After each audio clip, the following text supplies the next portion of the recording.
صلاة على سيدنا محمد صلى الله عليه وسلم. ما أنتوا حمدوني يعني دور قضوب كهذلو مدو حويات يا دو حنين أنا سود ويني قان كام قانا ساي بحوينه هي كوميشن كي أي نوع عيمان ما أنتي دور سود عيسي إلا ما قبل سبحانه وتعالى دور سف يعني نور دعوه والنبي قليل نور دعوه الخير قبتنا نور صبح سبحانه وتعالى وإن بدن با ميديا هيو dad inaga midi ay adduunka marinayeen doorashadu dib u dhacaysa dawladdu ka xalaal maaha laakiin waxa maanta cadaatay inay doorashadii insha Allah taala commissioner xilkiisa fiican u qabsaday hadda commissioner wuxuu qabtay waa technical laakiin waan baarina insha Allah taala awoodooda iyo go'aan qaadashadooda aynu kala saari doonaan amba arinta doorashada ku wadi doonaan waxa waxa soo waa technique ahaayeen laakiin waxaan jecelahay inaanu aad iyo aad u diirada u saarno koow dhexdhexaadnimadooda laba dad ma yihiin karti leh oo go'aan qaadanaya wixii qalad qabanaya waxa xigtaas yaan eegnaa insha Allah taala insan oo harsan laakiin waxaan baleenayaa so far هذا التكنيكال ويصير سميه في عنتاي وإحنا بنينا وسعر المالية especially سمسم وفرت الوجودي والله العقد ما هيان العقد كان بحيان فانس إنتورسو بحيان أنت كان بنا قاعدين تعصنا هذه أدبان سمسم وسعر المالية يدور بقول هم بقى هو يمكن دور شدن العقد أنت إذا بدنا بحيني إن شاء الله تعالى وحيد تنقدم بيسنا دور شدن بقى أو لأن لا يهلي مجرد gacanteena ku dhignaa inaga iska bixina kharashkeeda inaga go'aansanina inaga hagaajisana taas waa mid tagal waxaan ka hadlay waxa weeye go'aankan arinta ka taagan khaliijka wadamada carabta ama islaamka waa ogtiina maanta muslimkii madaxa la isku xiray sectarian war baa lagu soo celiyay sunna iyo shiiciin baa lagu soo celiyay واركتانو دولدي وينا عربت ولا بربريي هذا وحلا مريا كوير يراي سو سارج شدالكا halkan Iran baa joogtay idan la gudoomiyo waddan muslim ah iyaga la isku garaacay waxaas waxa keenay waa hoggaan xumo keentay waa dulmi waa keenay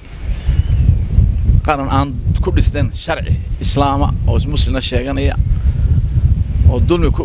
dulmi ku dhisan ma raago marka waa la kala baxay oo waqti asaasi ah yeelay waxa weeye inagu dawladdu waxay taageertay xulufada taageertay marka ay ka noqoto oo wadamo isqabsadaan saaxiibtihiin isku diintihiin waxa la eegayaa macaamileedihiin yaa kulleedihiin dana badan inagu ogtiina Sacuudiga ilaa boqor Sacuud كأساسي دولة السعودية عربية تتكين ولا شقينية هاي لا أساسي مملكة رئيسية وين كنشرني أرامكو شركة دوين صوص صارت شدالك صوص صارت السعودية رجعوه رئيس الصومال لاند باي هاي كشقية حير ديربان لنا إلى شنكن أو حجرة رئيس الصومال لاند السعودية شوكتها لكن كم في عيد سنة خليجها وقتين قولنا إماراتك وقتك مانتا إنه بدن يعني investmentك يبيسك أنا يالنا هوي ما قدامك صاحبك أي إسقاط صدان إن أيركي ده صاحبك هذا راعيسا سوما هذا اللي وش يجي استراتيجية وحقينا ده يكتاني ما كده يارده ياجا ما كان ساي برنامج كان شيء يجي يارده إركا مريا ديارو بقول كل شيء يسقاش إننا ما رندوش هنا وجهاد دلك الصومالي أورنجي استراتيجية وحقينا وي صوماليا لابد وبين بوجانا وح فايدة ولا وش ما شفته لكن معدنهان استراتيجيهان دلك هنا وي وجهاد وحنا وش يجيبها صوماليا من هنا الكي وحنا هنا فورشي صوماليا ما كان سكوتشنا بان هنا يجو جوز كي بهاي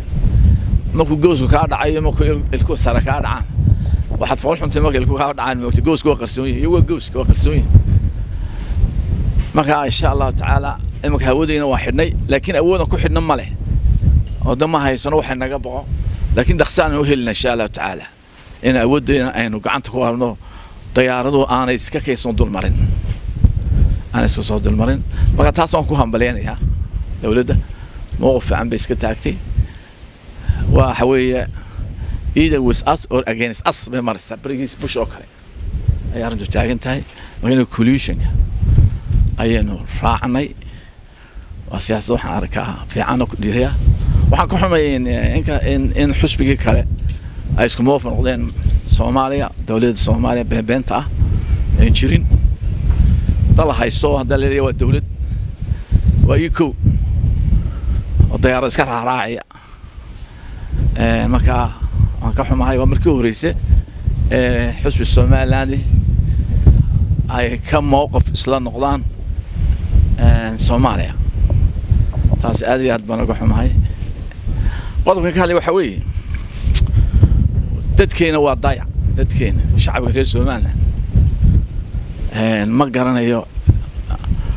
cid ka wakiila waxa weeye dawladdu inay shacbigeeda ilaalisaa halkay dhibaato ka jirta ilaalisaa waa ogtahay waddankeena maanta isbitaal hanan kara dadkeena ma jiro dadkeena waxay u baahdaan baasabooro haddana waxay intii heli karaysa haddana waxay u baahdaan dadka buka haddana waxay u baahdaan magaranaysaa inay safraan dadkii lacagta haysa waxay tagaan India iyo dadkii masaakiinta waxay tagaan magaranaysaa Ethiopia dadkeena waa lagu dhibaa waa lagu humiliate gareeyaa dumarkeena u badan yihiin dad buka wada waan kala hadalmaano safiirka Ethiopia laakiin wali abuse ku socdaa waxa weeye dawladda Ethiopia ayaa xuduudda ka mas'uula federal government-ka markaad ka tarawdid tago jaale waxa baasaboorka ay dokumentka ay dawladda federaalka halkaas ay arrintu ku dhamaataa adduunka dee laakiin waxa weeye iskala ka shanaad askar yar yar oo la yiri iskuul dhaxaynay booliisiya oo isku wada reera oo isku jira magaran saayid buuxintoodu isku jira maxaa oran karaa 5 kilomitir ay dadkeena dhiba oo reer qura ka tirsan oo alaabta ka daadiya humiliate gareeya oo waxa say u galaan hadda aragtaan iga wadaan yahuud u galin Falastiiniinta checkpoints-kooda arrintaas waxaan doonayaa dawladda inay gacan ku qabataa waxa la mid ah in Djibouti waxaad ku xidhan yahay ilaa maanta la qarxiyay Djibouti ilaa maanta dadkeena iyana halka waa lagu dhibaa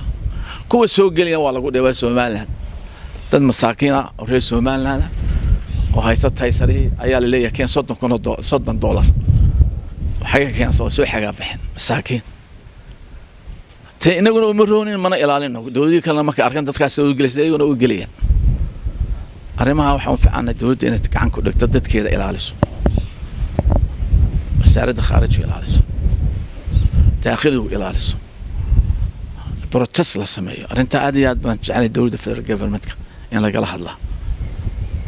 Soomaaliya waa la wada dagaa anaga dadkeena waa aragtay Ethiopia way ka yimaadaan khamriga ka yimaada qaadka ka yimaada qotrada ka timaada qurun dhanba ka yimaada kuma afuna baa lagu soo daayay hadday noqoto in qofka asalkiisa la eego Soomaaliya waa kala accent waa la garanaya dialogue anigu waxaan